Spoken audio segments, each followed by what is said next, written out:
Bom dia, gente. Vamos dar início aqui à minha apresentação sobre a introdução da saúde digital na assistência hospitalar, a nova era da saúde. Para quem não me conhece, eu me chamo Idalina, eu sou enfermeira graduanda pela Faculdade de Uninação em São Luís, Maranhão. Eu tenho pós-graduação em Urgência e Emergência pela Faculdade FABENE. Eu tenho pós-graduação em MBA em Auditoria, Planejamento e Gestão em Saúde, pela Laboro. Eu tenho pós-graduação em Saúde Digital pela Universidade de Goiás, ainda finalizando essa pós. E agora, bem recente, eu iniciei a pós-graduação em Políticas Públicas em Saúde Mental pela Faculdade de Ensino Mineiro Humanizado. Eu atuo no Hospital Universitário Federal em São Luís, Maranhão, na área assistencial. E, dando início, eu dou ênfase para Schulart, que foi um informático, biomédico, um dos pioneiros na área da ciência artificial em medicina, e ele faz referência que o surgimento da informática em saúde ocorreu por 3 motivos. Devido aos avanços da computação e das tecnologias de informação e comunicação e da necessidade de unificar, da consciência crescente de que a base de conhecimento da medicina e outras áreas da saúde não pode ser gerenciada apenas em suporte de papel, da necessidade da área assistencial sair do papel e ir para a área informatizada, da convicção de que o processo de tomada de decisão é tão importante para a medicina quanto a coleção de fatos, nos quais estas decisões são baseadas e que ambos podem ser otimizados com o auxílio da informática. Ou seja, ele faz referência da unificação de unir a saúde digital e a saúde hospitalar. E com essa união, irá fazer com que os processos sejam realizados, sejam otimizados e possamos fazer uma assistência mais segura e qualificada para os nossos pacientes. É sabido que com a pandemia da Covid-19, ao qual o Brasil passou no ano de 2020, a saúde digital se tornou a ser mais evidenciada e mostrou a importância da sua prática. Acredito que a maioria de vocês são da área da saúde e todo mundo sabe que no ano de 2020 o Brasil passou por um período de pandemia, né? Ele foi pego de surpresa por um vírus que ninguém sabia ao certo que tipo de vírus era. Ninguém tinha noção exata do índice de transmissão, do índice de cura, de como lidar com esse vírus novo. Então, da necessidade de descobrir como prevenir a transmissão desse vírus, fez com que a saúde digital fosse otimizada. E a telesaúde, ela é um dos primeiros instrumentos que já existia antes da pandemia e essa passou a ser cada vez mais utilizada. A telesaúde, gente, ela é um procedimento realizado através de celulares, né, ou de computadores virtualmente, ao qual o profissional consegue realizar o exame ou consulta virtualmente. E essa prática, ela tinha certa resistência, porque os pacientes acreditavam que uma consulta realizada virtual não seria tão eficaz quanto uma consulta física. Porém, com a necessidade de prestar uma assistência adequada e estar evitando o índice de transmissão do vírus da Covid, a telesaúde foi um dos instrumentos mais utilizados nesse período. E isso fez com que ela fosse praticada e aceita pelos pacientes, que viram que surgia sim efeito e que, além disso, ela contribuía para a proteção, tanto a nível de pacientes quanto a nível de profissionais da saúde. na proteção da prevenção da transmissão do vírus, do contato físico, da importância de seguirmos a orientação de evitar o contato e do distanciamento social. A saúde digital ela é regida pelos princípios do SUS e pela Lei 8080 de 19 de setembro de 1990 e pelos princípios da universalidade, da equidade e da integralidade. Acredito que vocês já ouviram falar na Lei Orgânica do SUS. Dentre essas se destaca a integralidade, por se acreditar que iremos prestar uma assistência mais ampla e segura aos pacientes. Esta quem? Um dos princípios do SUS, a qual a saúde digital anda aliada, é a integralidade. Por quê? Porque o conceito da integralidade diz que eu, profissional, devo prestar uma assistência em todos os níveis, a depender da necessidade do meu paciente.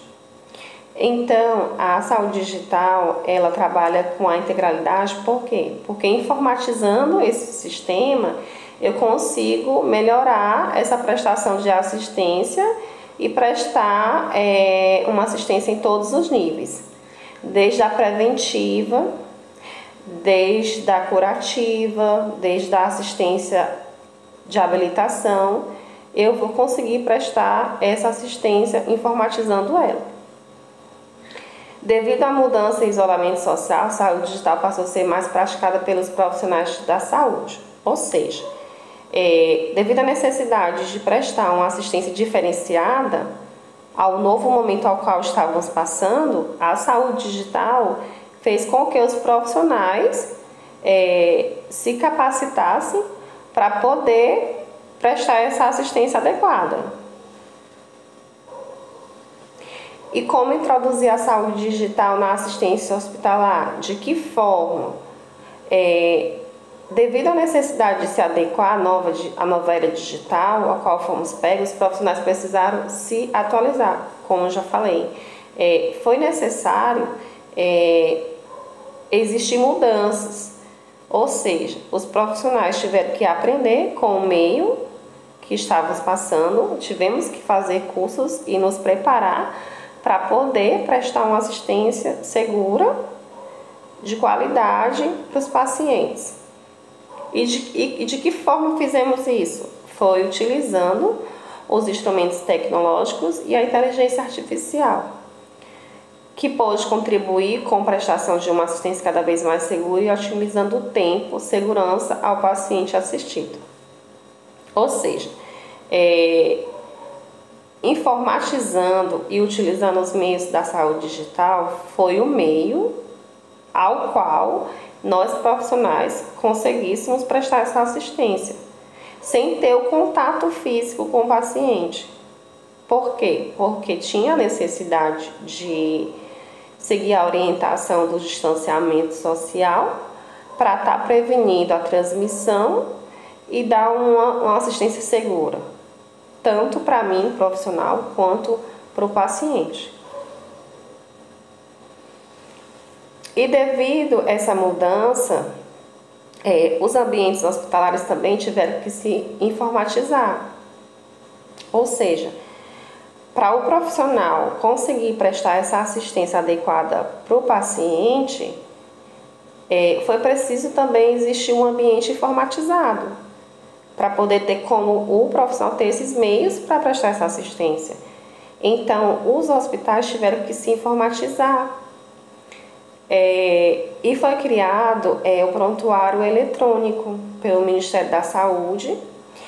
E esse está contido no Conecta SUS, que é um aplicativo do SUS, a qual todo e qualquer procedimento que é realizado com o paciente é alimentado e informatizado e registrado no prontuário eletrônico.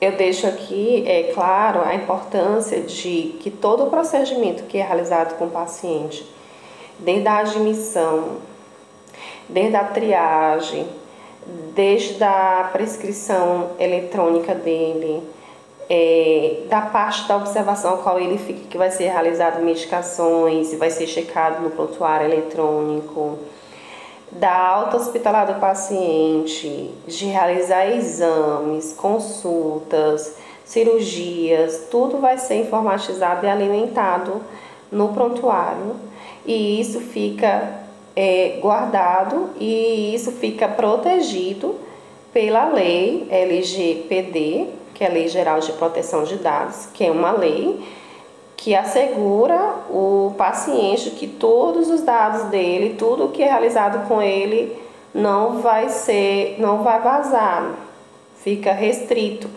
e que ele tem direito a acesso ao prontuário dele, certo?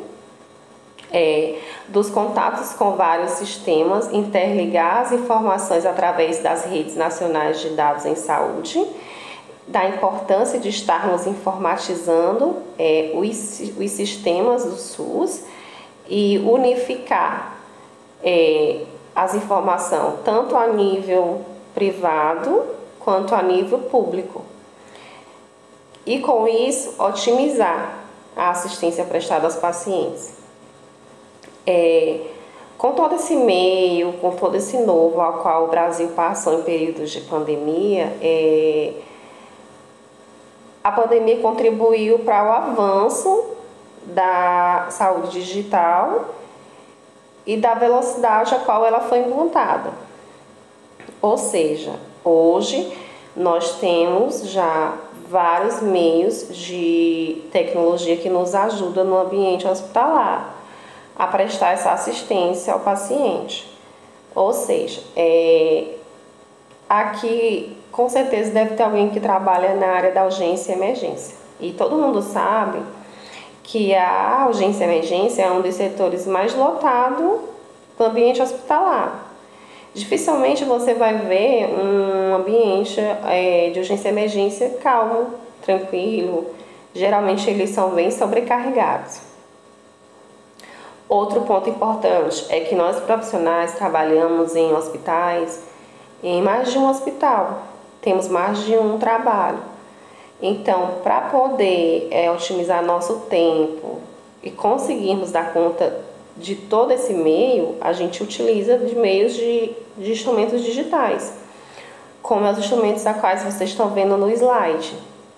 Eu mostro para vocês 3 instrumentos tecnológicos, instrumentos portáteis, que são fáceis de manipular e de carregar, que são chamados instrumentos de bolso e que facilita muito a nossa vida. Então, nós não temos tempos a perder numa área de urgência e emergência, numa área que está sobrecarregada, numa área de UTI, numa área de centro cirúrgico. Você não tem tempo a perder, então a gente utiliza desses meios. Eu mostro para vocês do lado esquerdo o oxímetro de pulso, que é o oxímetro ao qual eu vou verificar a saturação do meu paciente, ver se ele está com teor de oxigênio bom para a qualidade de vida dele. E ao meio eu mostro um esfigmo digital, e também a gente tem o esfigmo insuflável, porém a gente utiliza mais o digital para poder otimizar o processo ao qual a gente está prestando para o paciente. Do lado direito eu mostro para vocês o termômetro digital, que ele foi o termômetro mais utilizado no período de pandemia. E por quê? Porque esse termômetro eu não tinha necessidade de estar pegando no meu paciente, diferente do termômetro que eu tenho contato com o paciente. Esse termômetro eu só tinha necessidade de aproximar do paciente. Ao aproximar, sem ter contato, ele conseguia me dar os dados dos sinais vitais da temperatura dele. Então, com isso, eu conseguia prestar uma assistência segura tanto para o paciente quanto a nível profissional, para não transmitir o vírus, para a prevenção do risco de transmissão. Então, a importância de estarmos utilizando esses aparelhos. Outra coisa, gente, quando o paciente dá entrada em um setor de urgência e emergência, geralmente são pacientes graves. E pacientes com quadros graves, a gente não tem tempo para perder. Então, quanto mais rápido você prestar uma assistência para o paciente, desde que seja procedimentos realizados seguros, e você otimizar tempo, você vai dar uma qualidade de sobrevida maior para o teu paciente. Então, eis a importância de nós utilizarmos os aparelhos digitais. Aqui eu mostro para vocês o venoscópio, que é outro aparelho digital que utilizamos para prestar uma assistência adequada ao nosso paciente. O venoscópio ele é um aparelho que me ajuda a ter visibilidade melhor da veia do meu paciente. Ele me ajuda a realizar procedimentos de punção. Com a utilização do venoscópio, eu vou conseguir puncionar menos vezes meu paciente, porque a tendência é que eu consiga realizar o procedimento e prestar uma assistência melhor, adequada e indolor para o meu paciente, porque eu não vou estar puncionando ele desnecessário. Outra coisa os clientes a quais nós atendemos com venoscópio são clientes que têm certas necessidades. Não é qualquer paciente que eu utilizo de aparelhos digitais dessa forma. Ou seja, ao atender um paciente, a gente faz uma triagem, onde na triagem eu vou estar verificando se eu tenho necessidade de prestar uma assistência diferenciada para o meu paciente. Então, eu vou utilizar meios que vai me ajudar a prestar essa assistência.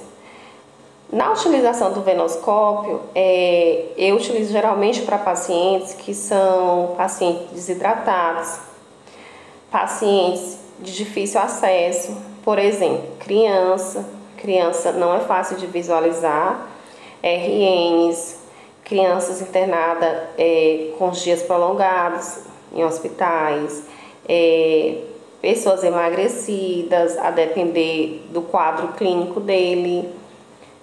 E a gente utiliza para poder dar uma qualidade de segurança no procedimento, tanto para o paciente quanto para o profissional. Do lado direito eu mostro para vocês também o aparelho de ultrassom, que é um aparelho também que nos ajuda a realizar procedimentos seguros. Na imagem vocês podem estar vendo dois aparelhos de ultrassom. Um é o aparelho de ultrassom normal, grande, que pega espaço físico maior, certo? E que para realizar procedimento com ele precisa ser manipulado de um lado para o outro, a depender do local ao qual vai ser realizado o procedimento. E também ele é ligado na tomada. Logo abaixo eu mostro para vocês um celular, onde, se vocês observar, os dois estão mostrando a mesma imagem. E esse aparelho celular, a imagem é transmitida para ele por Wi-Fi, pelo aparelho de ultrassom portátil. É um aparelho de bolso, onde eu tenho a facilidade de me locomover com ele, por ser maneiro, e o processo é o mesmo do aparelho normal. Eu tenho um aparelho pequeno, ele é bem parecido com uma caneta, só que mais calibrosa. E na pontinha dele eu tenho uma câmera na ponta, onde ao ter contato com a pele do paciente, eu consigo ter visibilidade da veia ou artéria ao qual eu vou realizar o procedimento, e essa imagem é transmitida pelo celular através do Wi-Fi. E eu consigo ter certeza do local ao qual eu vou realizar o procedimento, que dá uma segurança para o profissional que está realizando o procedimento, certo? Aqui, gente, eu mostro para vocês o catéter de PICC e o catéter venoso central. O catéter de PICC, ele é o catéter central de inserção periférica. É um procedimento que é realizado pelo enfermeiro, pode ser realizado pelo enfermeiro, porém, eu chamo a atenção que o enfermeiro que realiza o procedimento de PICC, gente, não é qualquer enfermeiro. O enfermeiro, para ter liberação para realizar esse procedimento, ele tem que ter realizado um curso e ter a especialização e a liberação para realizar esse procedimento, certo? E para que serve o cateter de PICC?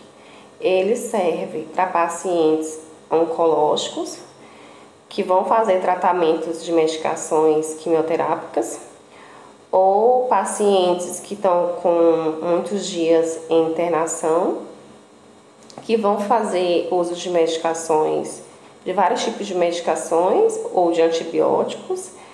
Também pacientes que têm a necessidade de realizar uma nutrição parenteral ou pacientes que têm alguma dificuldade digestiva, né? Algum problema digestivo. Então, a necessidade de realizar um PICC. Esse procedimento, eles são realizados estéreis, certo? E ele é guiado por ultrassom, como mostra a imagem, que na ultrassom eu consigo visualizar o que é veia, o que é artéria, se eu conseguir funcionar adequadamente a veia do paciente e dar uma segurança para o meu paciente, conforto. Até porque o paciente já está no setor, gente, debilitado, então quanto melhor o procedimento, melhor para o paciente.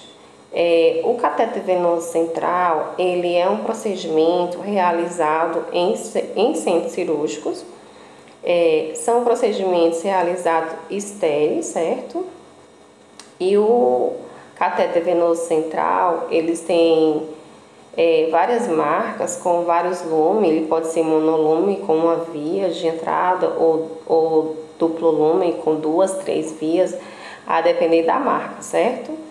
E ele é utilizado para pacientes que estão internados, geralmente pacientes de UTIs e pacientes que vão fazer uso de medicação prolongada, pacientes que vão fazer hemodiálise e também pacientes RNs que têm dificuldade de estar funcionando na criança, e para poder prestar assistência adequada para o paciente, a gente realiza um CVC para não ficar funcionando direto à criança e dar uma qualidade na assistência.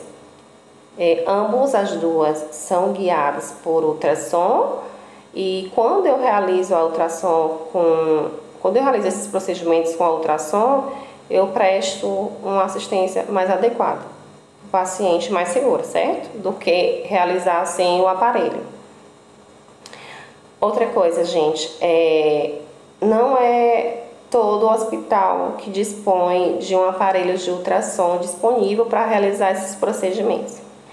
É verdade que nossa realidade é outra, não são todos, porém, o ideal é que possamos ter um disponível para realizar por questão de segurança do paciente e também do funcionário, certo? Do profissional da saúde. Aqui eu mostro para vocês também exames realizados por imagem, que nos auxilia nessa assistência. Do lado esquerdo eu mostro para vocês o exame de biópsia de tireoide, guiado por ultrassom, onde o profissional vai ter que estar aspirando o líquido da biópsia. E para ter certeza de que o procedimento está sendo realizado adequado, a gente utiliza o ultrassom para guiar. Por quê? Porque pode acontecer do profissional aspirar o nódulo errado. Mas como?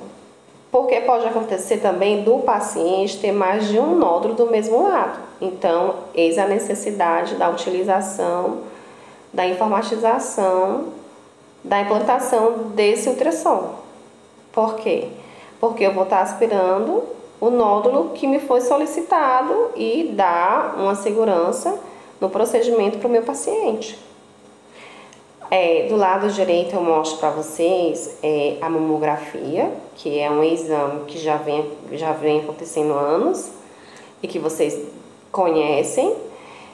E a importância de estar realizando esse exame Por quê? Porque vai ser diagnosticado patologias através da imagem, e se diagnosticado patologias iniciais, eu vou ter um índice de cura muito elevado, certo? Daí a importância de realizarmos nossos exames preventivos, porque o índice de cura é muito grande mesmo. Porém, todavia, nós sabemos que, infelizmente, nós brasileiros temos a prática da medicina curativa. Infelizmente, nós não temos a prática da medicina curativa. Embora saibamos o que é prevenção, que tem prevenção, tem exames preventivos, existe muita informação jogada aí nos meios, nas redes sociais, de como realizar essa prevenção. Então, eu acredito que todo mundo sabe que é importante fazer a prevenção.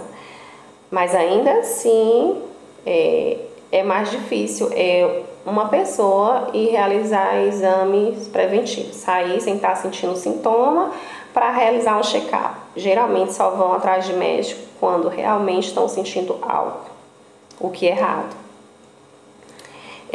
Então vamos realizar nossos exames preventivos, porque o índice de cura é maior e o custo-benefício é 1000 vezes melhor para a gente, certo? Principalmente os homens, que é uma categoria que tem mais resistência a buscar médico. Então, homens, vamos nos cuidar, certo? Aqui eu mostro para vocês outro exame realizado por imagem, que é a ressonância magnética, onde através das imagens que me é cedida, eu vou conseguir fechar um diagnóstico. Geralmente ela é solicitada através do médico para ele estar fechando um diagnóstico de alguma patologia. Pode ser uma patologia de câncer, um aparecimento de tumor que é descoberto. Então, a importância de realizar a ressonância magnética, que ela, gente, é uma das queridinhas dos médicos, porque ela é bem fidedigna. Aqui eu mostro para vocês outra área que também cresceu muito com a parte da informatização, que é as cirurgias.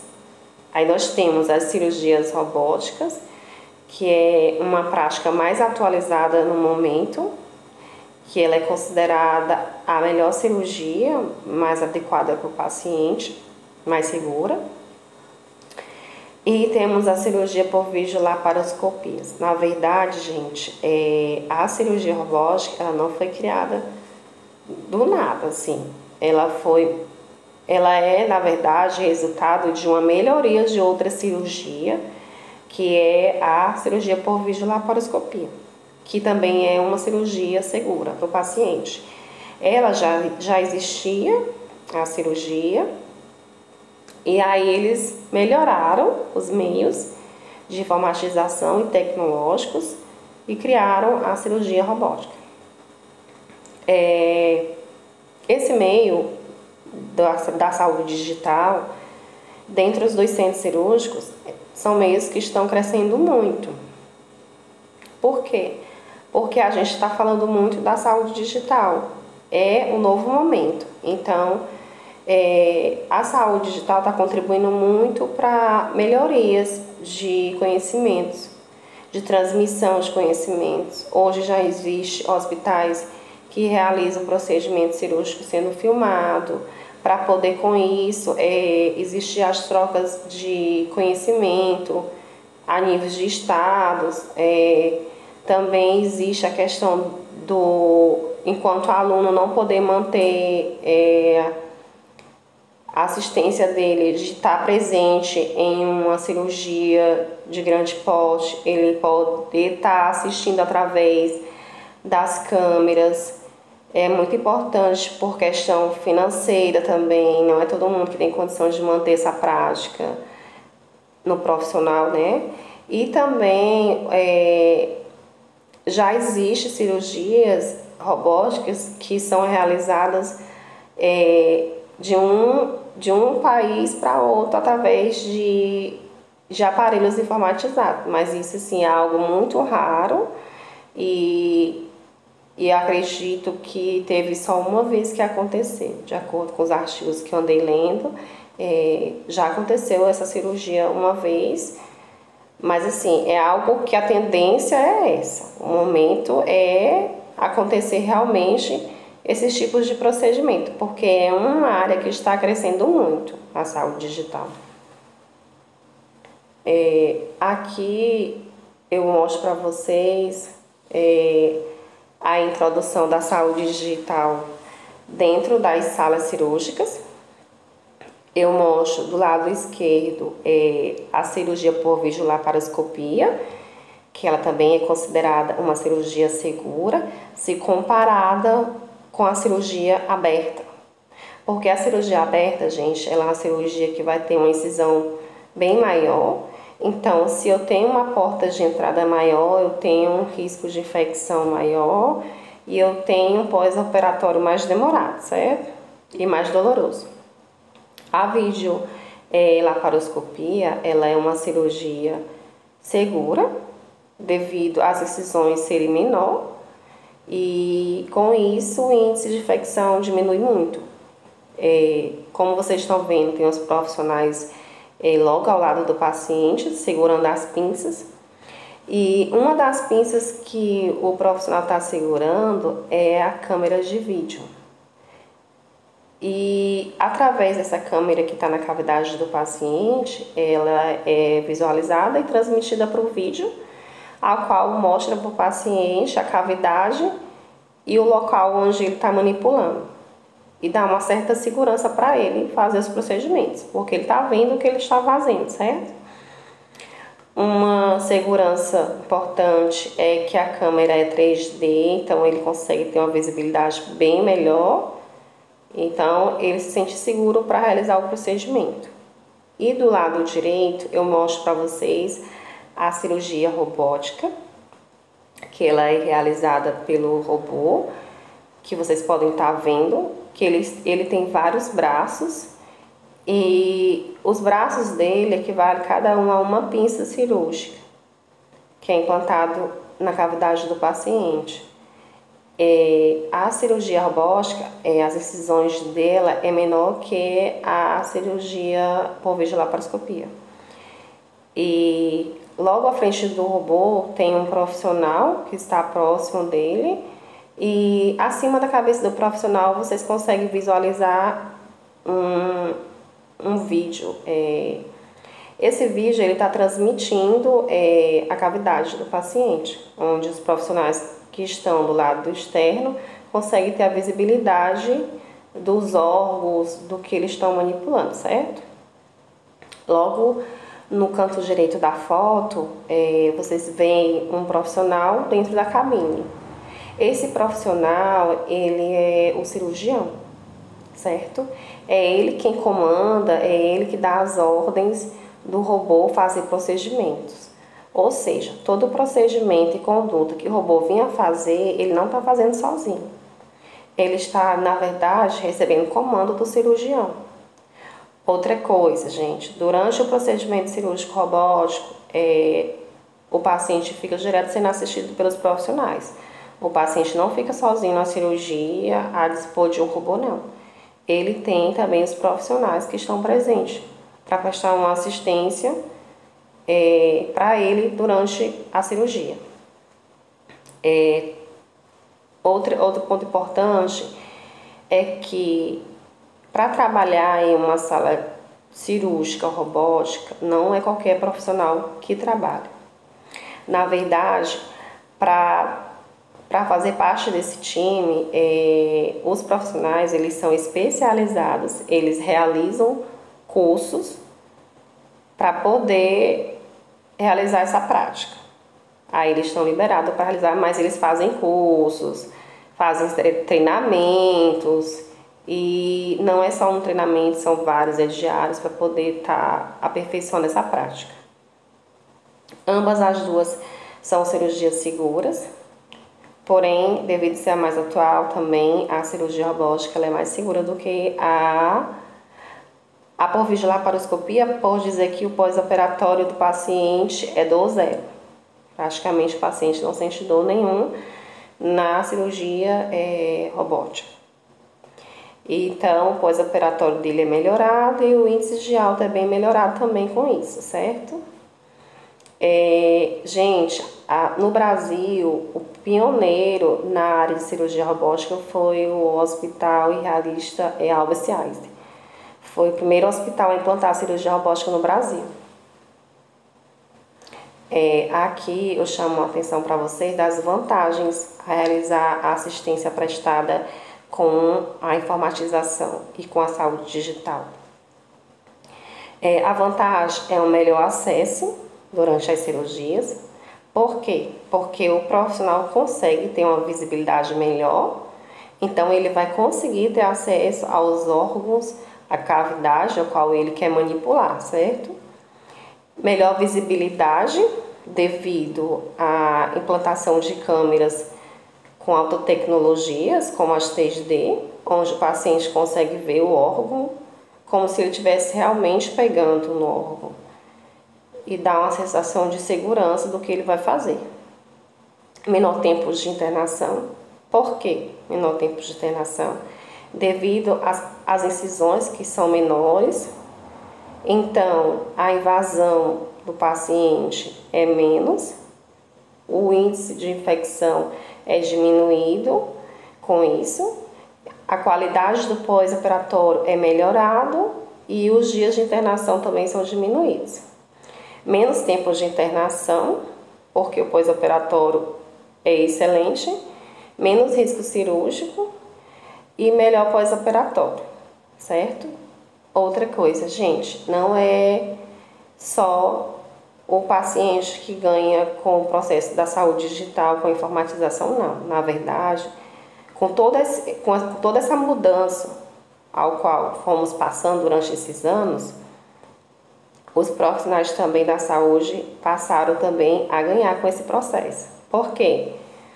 Porque com toda essa informatização, nós hoje temos ambientes adequados e ergonômicos para a nossa profissão.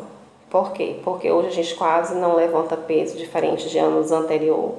Hoje nós temos marcas digitais que todo o mecanismo de movimentação da maca é por comandos